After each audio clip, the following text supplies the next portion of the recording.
Hey everyone, this is Allen over at Cobblers Plus out here in Denver. Today we're going to be working on a pair of these Allen Edmonds McAllisters.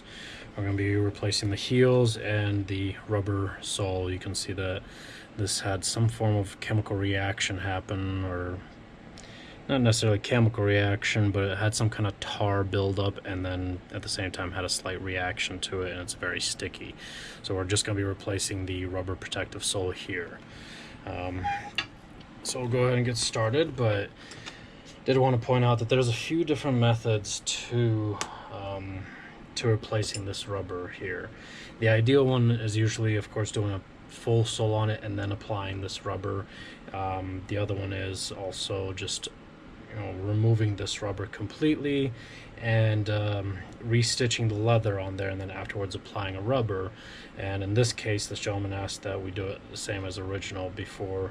So what we're going to do is have to cut into the stitches here, remove the rubber, reglue the leather sole, and then glue a new piece of rubber protective sole. Well, we call it protective sole, but it's just the rubber sole guard basically, and then stitch it all like they had originally.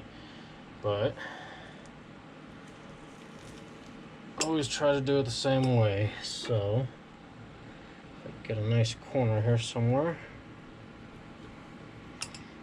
Of course not. The entire rubber piece wants to come off. Usually with these Allen Edmonds, there's this rubber piece right here. You can see the little faint line there. It's kind of like a buffer that goes on here. Unfortunately, these heels that Allen Edmonds uses, this particular pattern, it sticks so well to that rubber, it comes off altogether, and unfortunately it's more of a hassle to try to separate it and redo it. So at this point, so I'm not running these nails in further, I'm going to actually remove them and just put fresh new ones in. Yes, it takes a little more time, but I'd rather get it done right, because these nails are measured out perfectly to go into that leather sole through the heel base on Allen Edmonds. And if I punch them further in, it may potentially stick out on the inside of the shoe here, and you'd feel it on your heel. Now, some cobbler shops I have seen where they literally just hammer those nails down flat, and it's not a good thing to do. But because I'm doing this anyways, got my nail pry. This allows me to fix up any potential damage that may be going on to the heel base. Some of you who have a pair of Allen Edmonds, very often this inside heel right there, you can see a little bit of a crack there. It tends to split there a little bit. This way I can pull it up just a little bit further, reach in there, and apply some more glue. And then of course new gripper nails, because these ones, whatever the heck these gripper nails are, you can see that that one just bent on me. They're not very strong actually. They almost look like they're aluminum. From the way that it's scratched and everything, it looks like it's some kind of mixture with aluminum in there, so they're not as strong actually anymore. The ones that we use, there's some of the older steel type like that. Can't really see too much. They're very similar to what's on here, but it's a much stronger metal, so kind of gives it a bit of an upgrade, I guess you could say. Some of these nails, dang it. There's that one. Alright. Some of these nails just don't like to cooperate. Now, most other brands of dress shoes, they tend to nail, there we go, they tend to nail their heel bases like this here from the inside. They run nails in on the inside, but that's when the insole is pulled up. Allen Edmonds, however, because they have a full 360 welt on there, it makes it a little bit harder to do because they need to be able to stitch everything. You know, they can technically still be able to accommodate that feature where the heel bases are nailed in from the inside, but it does lose its feature of support. They have this insole in here that's basically attached very, very well, and so pulling it up, it ends up being a huge hassle, and it really changes that comfort level of it if your pair is especially broken in. So we definitely want to make sure we keep our eye out for that and not do it wrong. I've seen some shops also do that, where they get a pair of Allen Edmonds in and they run the nails in from the inside, which is very, very sad. So sometimes we gotta fix that. I actually have a pair of Allen Edmonds Park Avenues that I got used, and some other cobbler got a hold of them beforehand and did just that. It was a shame. Do it right. If you enjoy what you do, just continue to do it if you enjoy it. You know, if you're trying to do it just because it's how you make money or whatever, and you're trying to make as much money as fast as you can, and you don't enjoy what you're doing, change your career. You know, a lot of us cobblers, well, I guess you could say a handful of us cobblers, we love what we do. We love working with our hands. We love this challenge, the way we have to, you know, have different techniques and methods for every pair of shoes that we have come through here in a different way. So, you know, just find something you love and enjoy and do it. And if you don't love this, you know, if you don't love this industry and you're a cobbler watching this, just please, I'm asking you nicely, do something different. Now this one's a little bit more iffy. It's fairly stuck in there, so there we go. Gotta lift up that heel base. It's alright, I'm gonna be re-gluing all that anyways. Actually, since I got that out, might as well do it right. Yeah.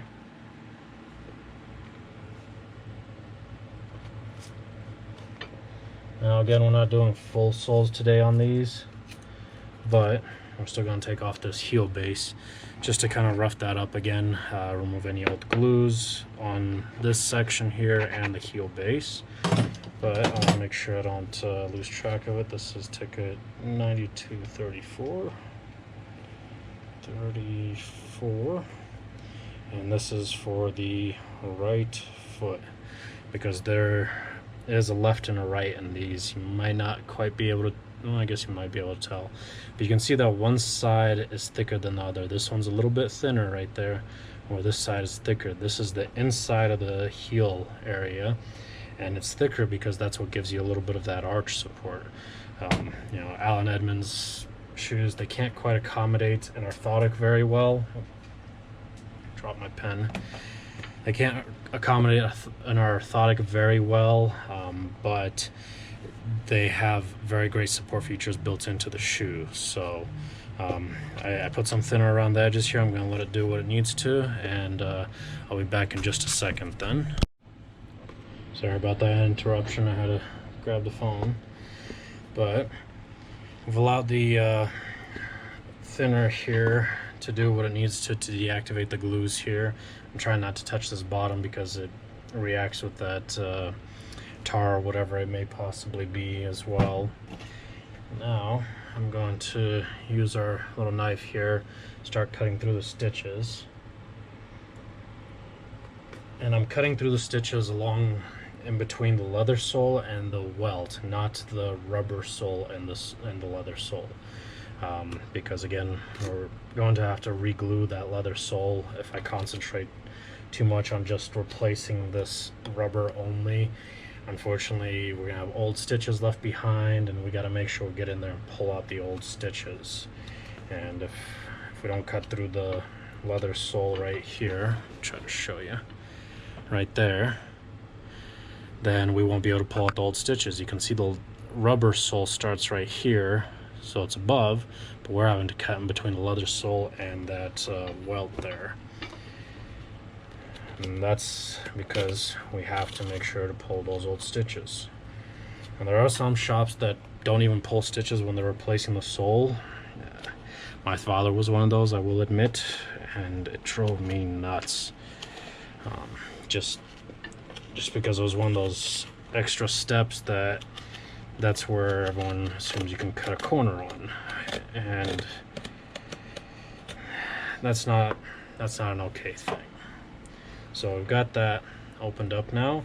Now the cork, because we're not resoling this and the cork is completely intact, we're not replacing this cork. Again, we're trying to keep everything exactly the same way as much as possible, so we're concentrated mostly on just this. But at this point, this allows me to open up this welt area here and double check to make sure beforehand that none of the welt stitching is damaged, which it looks like right there it is, just a little bit. So I'm gonna have to stitch that up, which it happens. It's one of those things that it can get caught somewhere and just pulled, or something can potentially happen. And this tar is annoying.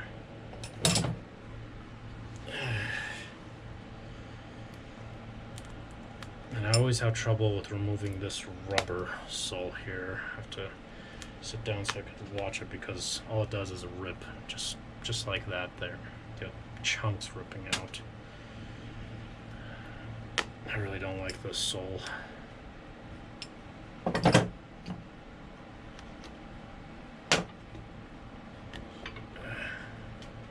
So there's that bottom stitch there. Try to pull some of that up.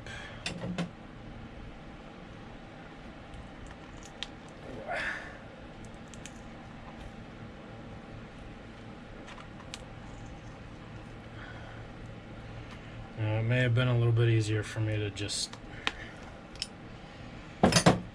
sand everything out, but that tar, it's gonna destroy my sanding paper and, well, my sanding belts, and it's going to just fling everywhere and just turn out a huge mess.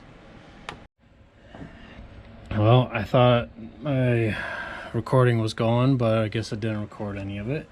So luckily I caught it in time. But anyways, I gave up on this one here and just had to end up deciding I need to sand it out, because whatever that tar did, it had a chemical reaction and that thing is just coming apart. So at this point I'm going to go ahead and sand out the heel area to get some of this old glue off. I have to be very careful not to get those stitches so much. I mean, it's going to be unavoidable that it's going to be hit just slightly in some areas, but I really have to get that old glue off, otherwise it won't stick. And of course sand that out. Luckily I have an older sand belt on here, so I won't feel as bad throwing it away afterwards. And then I'm going to sand up this just enough to rough it up and get some of the old glue off of there to glue it back together. And I won't bother you guys with the gluing process or anything like that, but I'll go ahead and glue it all together, stick it when it's time to put the rubber piece on here and the rubber top lift. Well, at least the heel base. I'll let you guys see the heel base when I'm sticking that, just to give you an idea of what it looks like, because I already cut out some of those rubber pieces for this, which I left on my workbench. Let me grab them. There we go. There's the new rubber pieces there, and they're just going to go over top of this heel base and make it the right thickness that we need it to be. So go ahead and finish sanding everything out, and let's go ahead and continue on, because it didn't record the other shoe that I was sanding here. I'm like, what the hell is going on? Alright, let's keep going.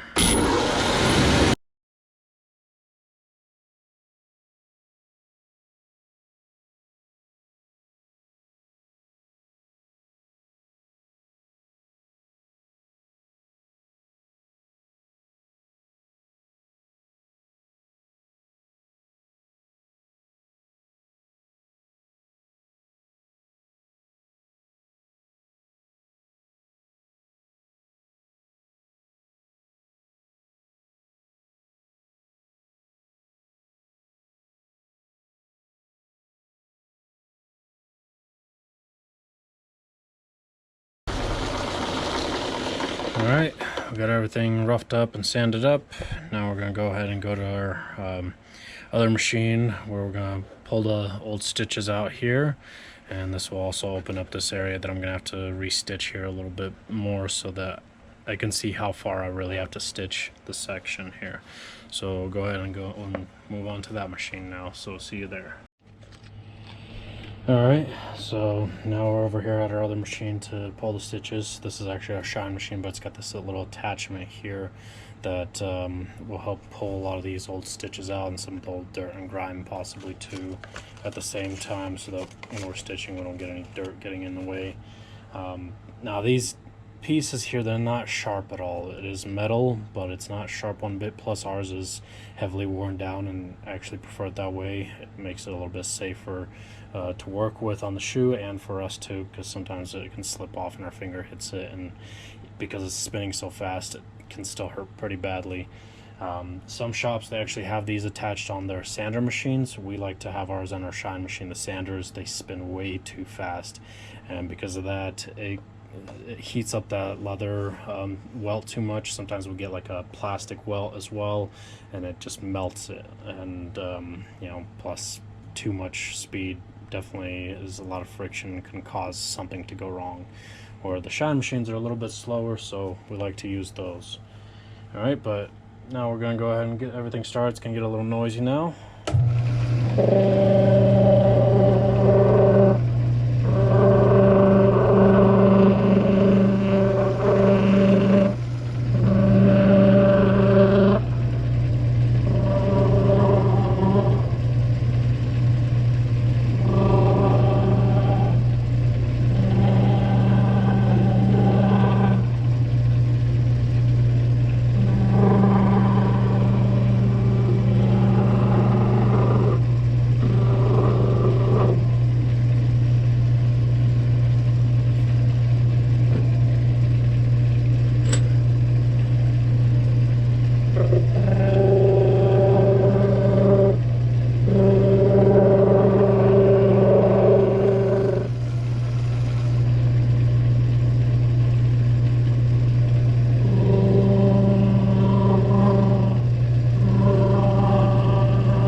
So we got most of the stitching out now.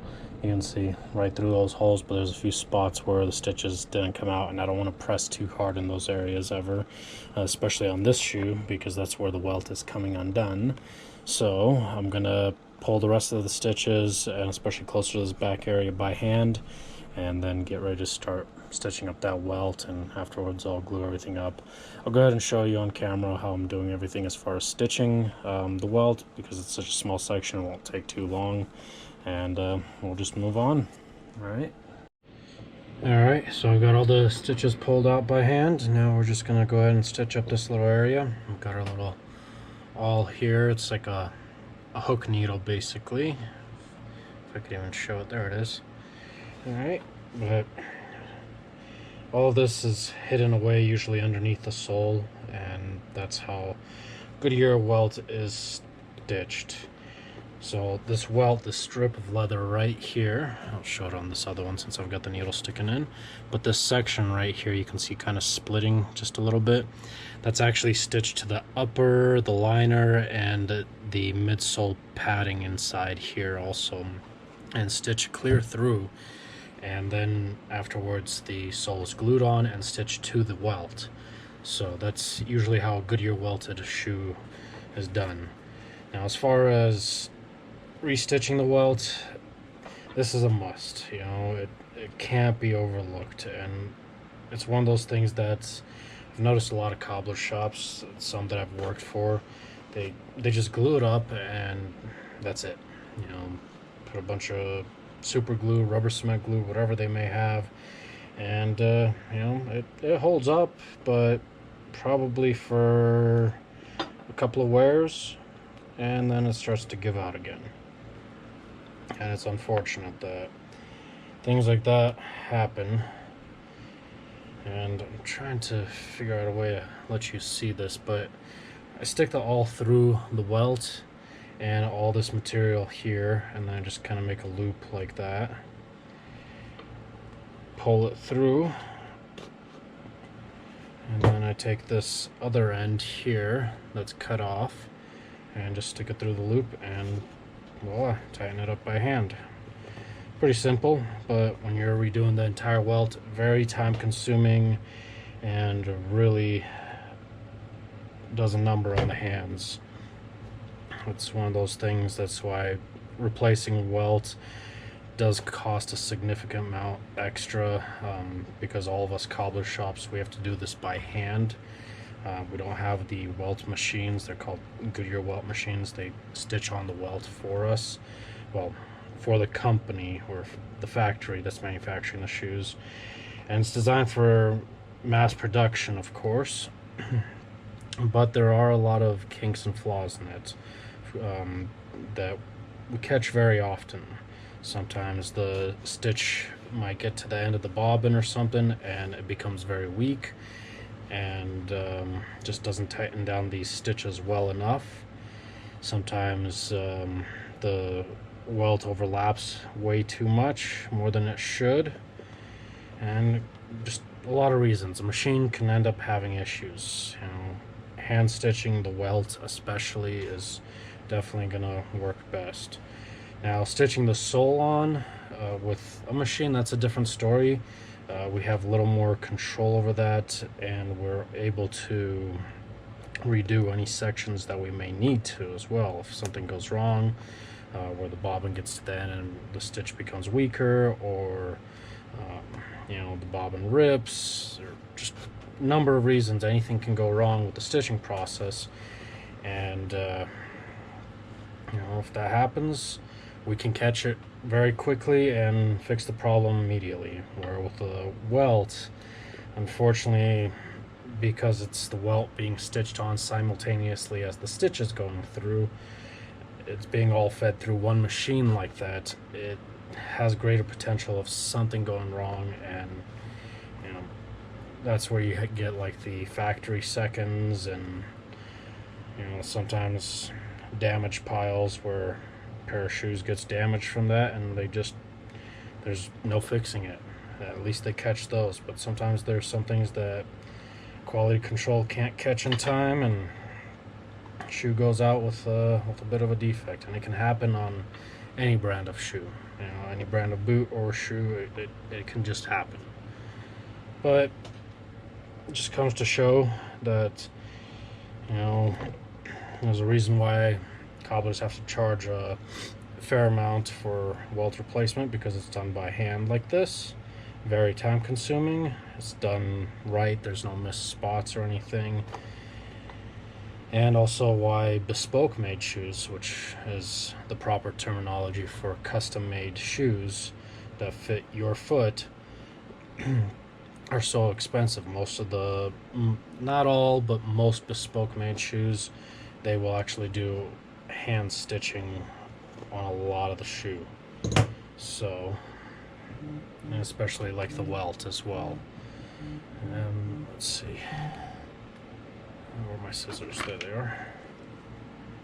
Okay, clip off some of that excess, get this out of the way. Now at this point I've gotten both strands on the inside here, so I'm able to just tie it off with a regular knot. And voila, the welt is fixed. So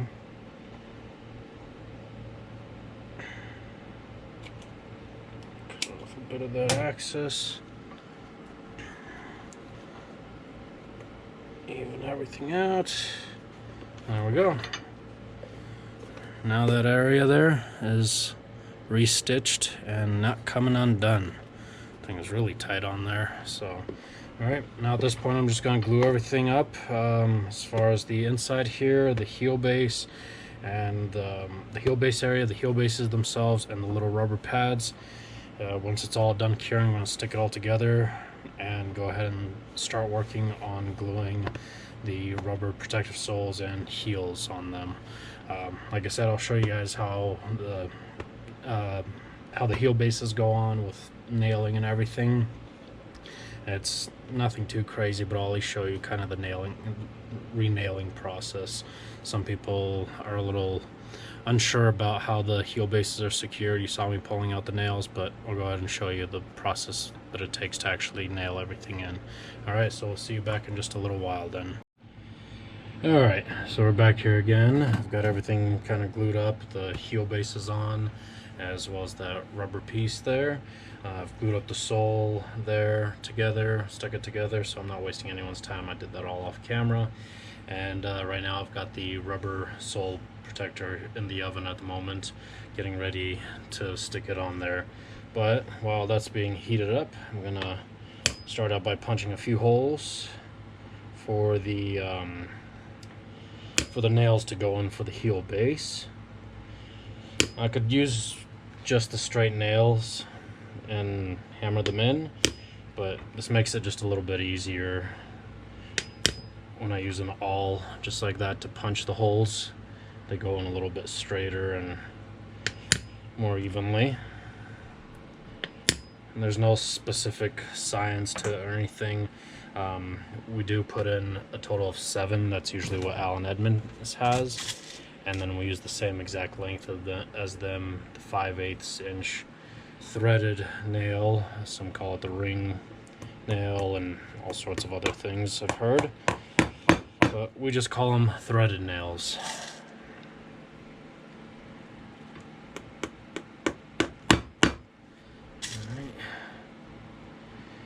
And because they're thread, they have these little ridges that once they go in, pretty much grab on to the material and makes it a little bit harder to pull them out, but that does prevent the heel base from coming off completely.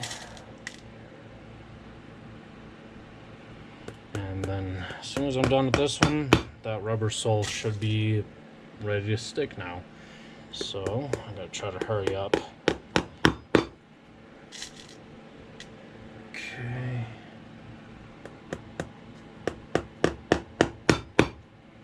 Alright, so got all that on there. Alright. So 7 nails, and that should hang on pretty well. Oof, a little toasty out of the oven now. Okay. And I cut it out kind of rounded same way that they had before. And this sole that I'm putting on, it's a little bit different than what they had on here originally. This is what's called the Cross Hatch.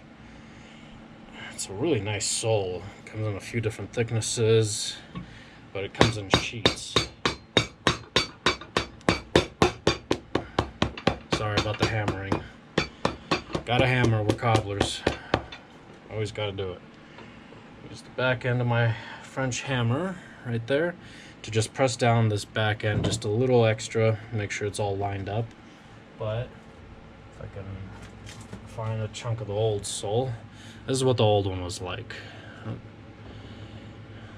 It's right there, so I had like this interesting pattern there, and the new one is this cross hatch there, and it actually holds up very, very well, and does very well for grip too.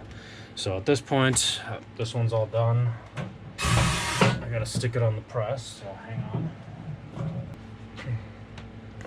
Alright, so the other one's on the press now. Now I'm gonna go ahead and stick the sole in the oven and just do the same thing. Now today it's already after hours, so unfortunately I can't finish these out today, but it makes it kind of perfect to allow the adhesives to cure overnight so that I can come in tomorrow, sand everything out, and then get ready to stitch it. Actually, not even sand it out. I don't know what I was saying that, but everything's lined up perfect. I actually don't need to sand any of this out, mainly because I'm going to be using a knife to cut that rubber as close as possible. And on our stitch machine, the guide on it is going to follow the guide of the leather sole and welt here, not the rubber. So even if I'm off a little bit on cutting it, it's not going to follow the cut of the rubber, but the leather and the welt itself, which hasn't changed, it's all the same. All right. Sorry for the noise with the hammering, but I gotta do this fast while talking because the sole, the other one, is in the oven and it's heating up fast. I don't want to leave it in there too long and let it cook and start warping pretty much. I also won't be able to handle it by hand if it gets too hot. I'll have to set it down and let it cool off before, to at least a certain point, before I can really do anything else. Alright. There we go. Got the other one. Line this all up. Beautiful. I like that. For many years, actually. No, hang on, let me finish hammering. For many years, when I worked with my father, when I was learning from him, as well as other cobbler shops, none of the shops actually really did this here in Colorado, where we follow the same curved pattern like Allen Edmonds has on there, you know. And after getting into contact and, you know, joining a few groups and stuff with cobblers and talking to some of them and seeing some of their work, it's really opened up my eyes and just appreciation. Like, I love this industry, I love what I do, but it, you know, there was nobody here in Colorado to really push me to the next level, to really, you know, step up my game in this industry and try and experiment new things. Because everybody, you know, there were cobblers that did good work and stuff, you know, some cobblers, of course, that not so great. But nobody, even the good cobblers, they just never pushed themselves to try something new, try something different or odd. Everybody was very generic. So, I mean, in most cases, what everyone would do, they would just, you know, make a straight line like that, sand everything out, and everything just goes just as a straight line, you know, just like that there. But, you know, after seeing a few cobblers doing this, you know, this is what we started doing, and we're like, well, at least me, I was like, well, this is beautiful. This is how it should be done, you know. And it was one of those things, I just loved it. Now at this point, I'm just going to go to my 5-in-1 here and do a little welt press action. Now our 5-in-1 is kind of like a multi-tool. If you've seen some of my other videos, you would have seen it. I don't want to make this video too long, but it just presses the welt area all around for me here and presses everything nicely so it doesn't come unglued. I mean, the press does a great job. The one over here that I have that has different foot lasts that go inside does a great job, but the very edge, you know, it needs a little extra attention. So, you know, I try to do that. But anyways, as I was saying, these other cobblers, they really opened up my eyes to the next level of the industry and to appreciate it more, and, you know, say that, hey, there's a lot more that could be done. There's a lot of great options, you know. And this, of course, is just one of those small little features, you know. It's more of aesthetics, you know. Not everyone really cares much about it. It doesn't have any functionality to have that curved pattern, other than protecting that logo a little bit better from Allen Edmonds. And I mean, I love it. You know, it looks amazing, and I've been doing that more and more lately with some of the other shoe brands that we've been getting into, not just Allen Edmonds. But anyways, before I continue talking too much, at this point for today, we're basically done. We've got everything glued up now. Now tomorrow, when I come back in, I'm going to stitch everything around and then attach the heel, because we don't want to put the heel on quite yet over here. It kind of gets in the way of the stitcher sometimes. Not often with shoes, mostly it's with Western boots, but I still like to do that just in case as a precaution. Now again, because this is more of like a half sole style, we're only stitching from where the stitches ended from the original one all the way around back to the other end where it ends. We're not having to go all the way around because we're not doing a full sole on this particular pair. Again, in most cases I highly recommend doing a full sole and stitching this all around. Or if you're wanting to do just the rubber, I recommend that we stitch it first and then put the rubber over top, protecting those stitches for a longer period of time, and also it makes it easier to replace this rubber, making it more cost efficient as well. But the gentleman requested to do it the same way as Allen Edmonds had originally intended it to be. So, you know, whatever works, you know, just let us know. We try to give you a few options, and you know, if you prefer original as much as possible, we'll stick to that. If you prefer to go with any of our recommendations, we're more than happy to give you a few options. But this gentleman, it was kind of like one of those first time things for him, so he wanted to stick to whatever original may be. So at this point I'm all done, so just gonna let it sit, cool off and dry and cure overnight, and I'll be back in tomorrow and we'll keep going. So we'll see you later. Alright, so we're back here again. Today's the next day. I allowed everything to cure overnight nicely, and at this point it's time to get these all stitched up. So we're over here at what's called our outsole stitcher. Also we call it curved needle stitcher because it's got a curved needle like that there. And yep, we're basically just going to stitch. Now some of you may be familiar with the technique of channeling the stitch. Now this pair of shoes, you can see right there, it never had a channeled stitch, but we're still going to do one using our blade that's on here. It cuts in a really thin cut and basically puts a channel in for us. Now the shoes, of course, on here are usually stitched upside down, so we're not able to see what's going on this side here, which is a bit of a challenge, of course, but you know, it takes years and years of practice to get the hang of this machine. This is why this is one of the last machines that most cobblers learn to use, and you know, it takes a lot of practice, trial and error. Now because it's being stitched upside down, so the bottom one here we've got in the black color thread, and then the top one we have in the brown. You could pick other colors too. This one was just stitched with brown here on the bottom originally, and then of course black on top right there. And so we're just going to match it the same way. If you really wanted to, you can get, you know, red or blue or whatever else you may decide. We're still waiting on a couple of orders with other colors to come in too. So if you decide you ever want a interesting color, you know, we could definitely do that for you. But anyways, let's go ahead and get started.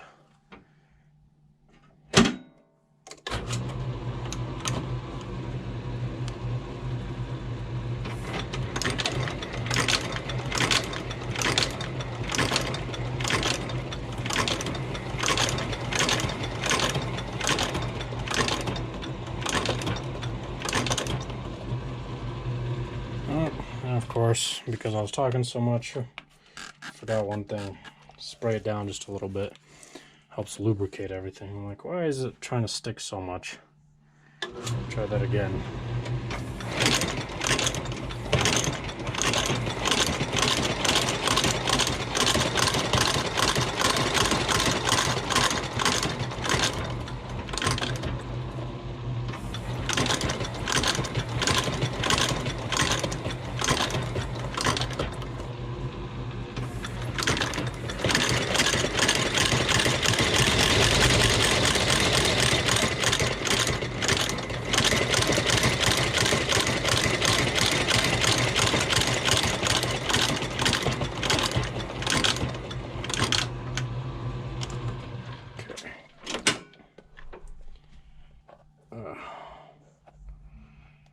A little frayed up because of course we've got the old stitch still in there a little bit, and we slightly overlap it by just 1 to 3 stitches depending on the situation. And this one I overlapped 2, and it was just very end there, had a bit of fraying.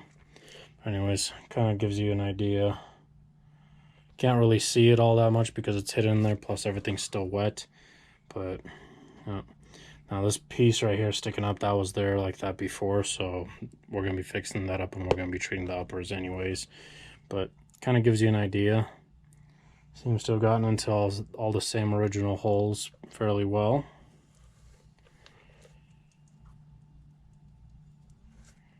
Alright, let's go ahead and move on now. Now this time I'm going to spray it beforehand. This helps a lot with the lubrication.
Beautiful.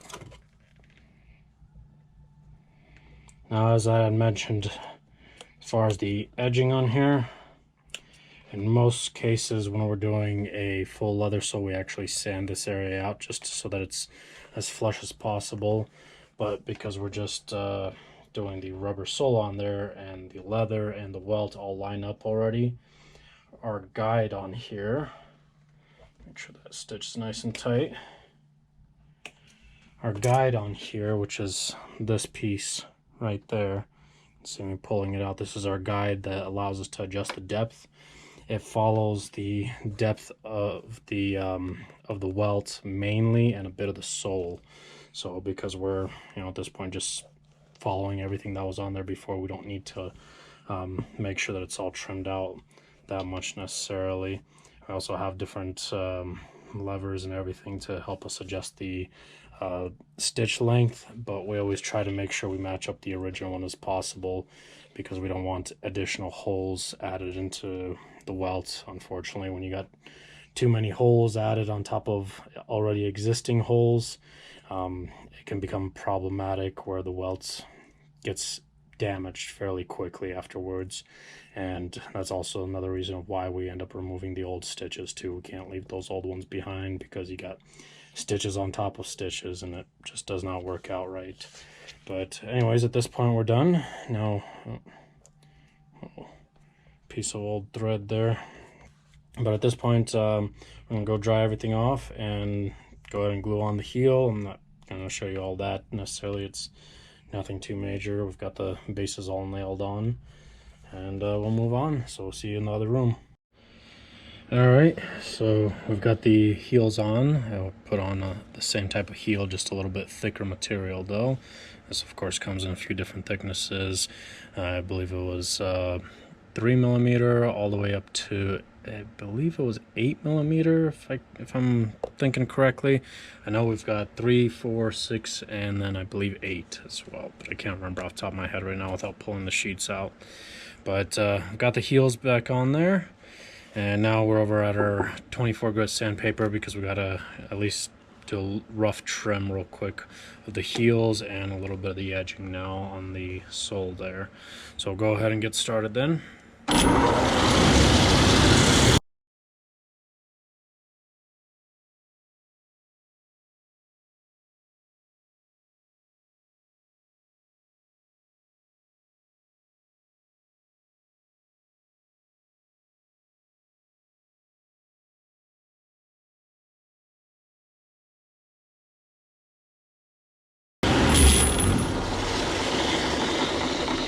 Alright, so we got everything roughly sanded up right now, so it's not smooth, it's rough. We just got off most of the axis, and it takes off a little bit of that edge dressing along with it. It's kind of a good indicator for me that it's as flush as it can be.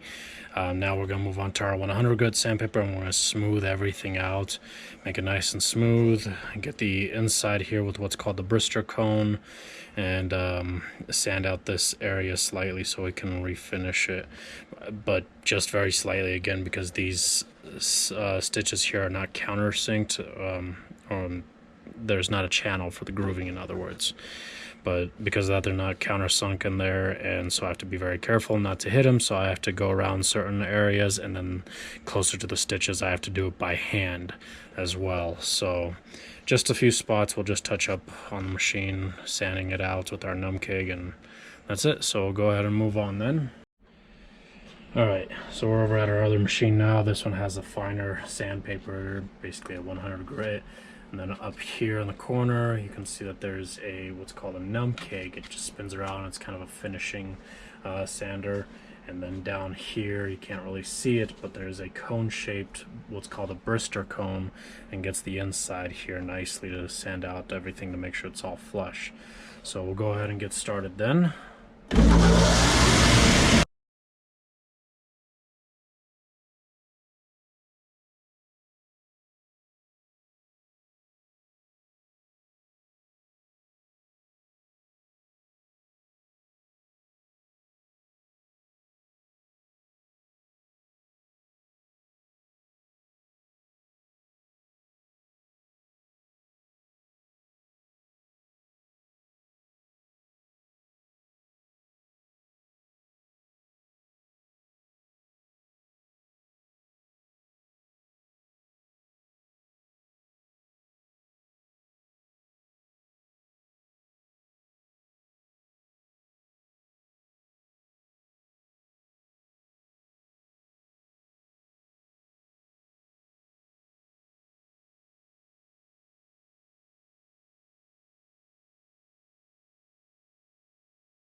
Alright, so we're basically done here. Had some dust there. So you can see I kind of sanded it just very slightly, but I didn't want to hit it too hard right there, just again because of all the stitching. So I'm going to have to do a little more by hand in those areas. We've got the inside right there where the heel is. We also added this what's called a gentleman's notch. It's kind of like a traditional thing that is added by a lot of cobblers. And now the edges are nice and smooth, no sharper corners or anything like that. And at this point, I'm just going to go over and sand everything out right here by hand slightly, and we're ready to move on then. Alright, so we'll see you in a bit. Alright, so I've got the edging put on there. It's kind of more of a die basically for edging at this point, and I've sanded out this just a little bit more by hand to clean it up nicely. Of course, because we're not replacing the sole, there's going to be little divots and spots that if I sand too much, it's just not going to turn out good. But anyways, we're over here at one of our shine machines. This has what's called a varnish wheel. It's strips of leather, basically they're stacked up like that. And we use this hard wax, it's called the Yankee wax, and we just apply it on there, and the friction varnishes the wax into the leather here all around the edges, making it nice and smooth. After we go from the varnishing wheel behind the horsehair brush here, you can't really see it, but there's a fairly narrow nylon brush that'll kind of let me touch it up really quickly and apply just a little more wax. And then the horsehair brush right there is what I'm going to use to buff it out nicely so that it gives it a bit more of a shine. So let's go ahead and get started.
Alright, so you can see it's got a little bit more of a shine. Sorry, the lighting here isn't that great in this spot, but it definitely looks nicer. You can see there on the heel. I'll just kind of show you in comparison between the two. You can definitely see quite a bit of a difference there. Let's see if I can show the heel there. Yep, there we go. So that one got the nice buff edge there. That one still doesn't look quite finished. That's one of the things that kind of sets apart a cobbler versus if you were to do it yourself. You may be using something called Phoebe's Edge ink, kind of like this here. This does have a little bit more waxes in it, so it will give you kind of you know, a finish that's fairly close to what this is. I mean, not fairly close, but at least closer to this than what this one is here, because of the added waxes in there.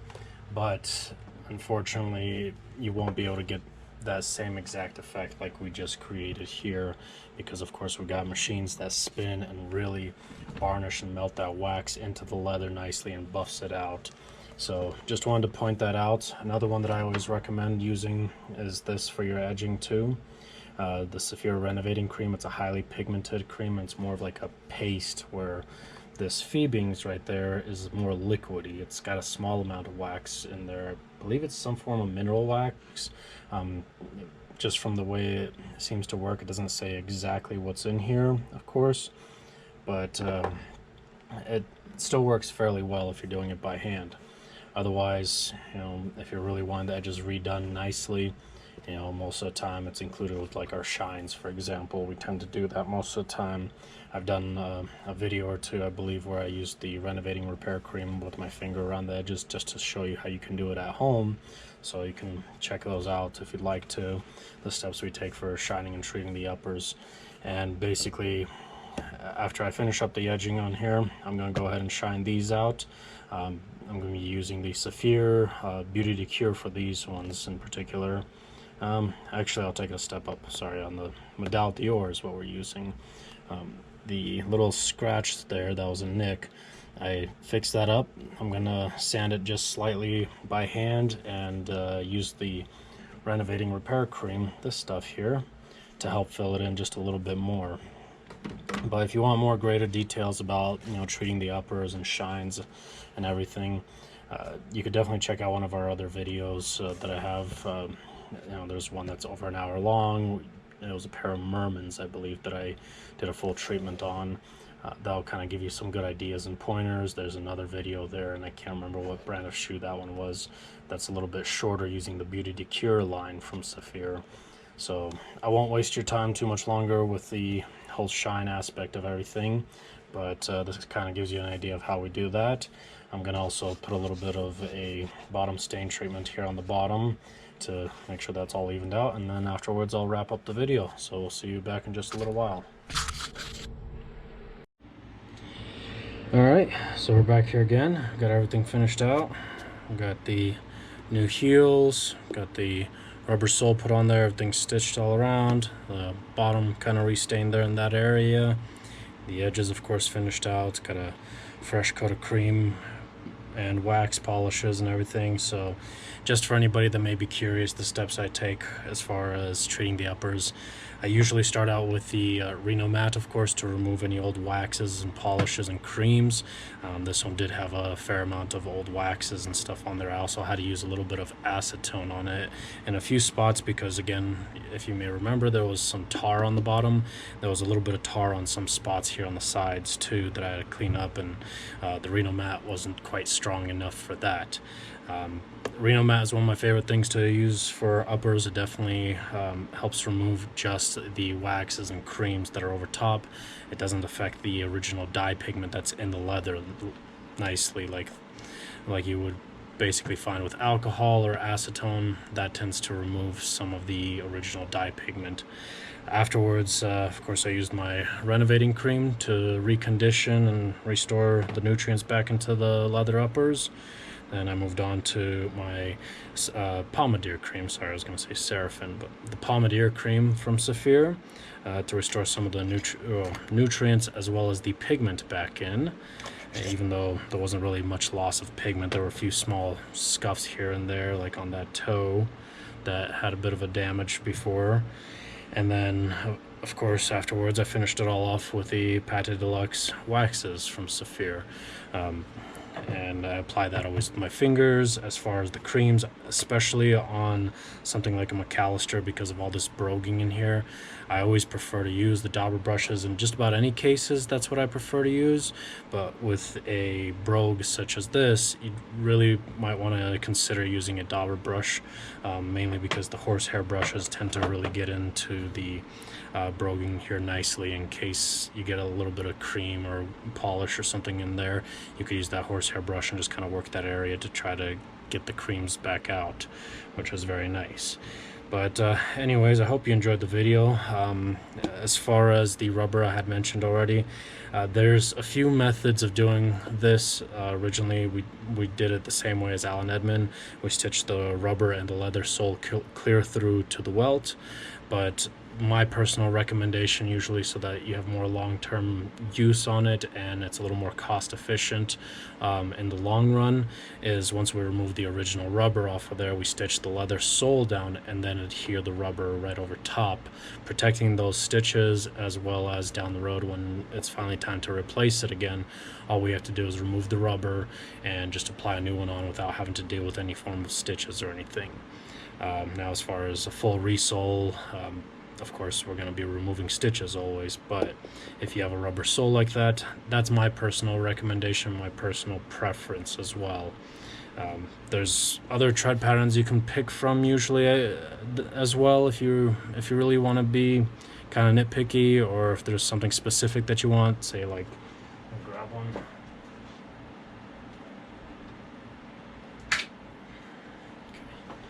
Alright, say like one of these here, the Vibram mini lugs. These can be also put on and stitched as well, if you're needing something with a little bit of a heavier grip. But we went with as close to original as possible. It's the GTO Cross Hatch is what this one's called, and matching heel for it as well. But yep, that's basically everything on these. I'd just like to give a big shout out and thank you to a few groups on Facebook, one of which is the AEE, Allen Edmonds Enthusiast page. A lot of you guys have been, really inspiring and everything to do a lot of things like this. I hope some of you have watched some of my videos and enjoyed them. If you're new to the footwear industry, if you're a shoe enthusiast, if you like Allen Edmonds, for example, you may want to check out that group on Facebook. Again, it's Allen Edmonds Enthusiast. They're really friendly on there. They love to give advice, and they kind of show the side of footwear where you kind of appreciate a higher quality build of shoe a little bit more. So definitely check them out on Facebook.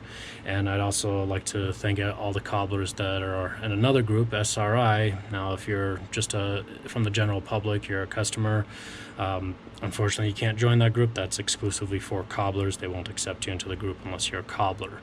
But I still want to give a shout out to that group for any of the other cobblers that may be watching. Thank you. You guys have really been inspiring as well, with a lot of pointers and tips, just to share your secrets and knowledge. I do whatever I can as well on my end to help out any other cobblers that may be in need. But just want to say thank you to all of you guys there, and gals too. There's a few gals on there. They do some really amazing work too.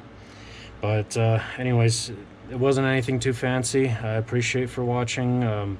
If you enjoyed the video, don't forget to subscribe and share the video as well. If you hit the notification button, I'll definitely be posting more videos as time goes by of different repairs, product testing reviews, recommendations, side-by-side comparisons, and other things that may be going on as well. But want to also mention real quick, I hope I have this in time, we're throwing a shoe shine party a few doors down from us at a cigar bar. If you're local here in the Denver area, I would be happy to have you join us to sit around, kind of shine up some of your own shoes, smoke some cigars, trade secrets and tips with other avid shoe lovers and enthusiasts. We're hoping to build a nice community for the Denver and even all of Colorado too. most people, if you talk to them from out of state, I understand everyone thinks that Colorado is all about Western boots. We have our fair share of Western boots, but there's a fair share of people out there who love their nice dressy shoes, the casual footwear, and I'm hoping to bring this community together a little bit more to help each other out here locally, to basically point everybody in the direction of maybe a particular sale or a new store that may have opened up, you know, things like that. So come on down. It's January 20th from 5 to 7 that we'll be having that. I really hope I have this video up by then, but I think I should. I'm going to start on editing this video tonight and posting it. So, all right, we'll just see you next time then.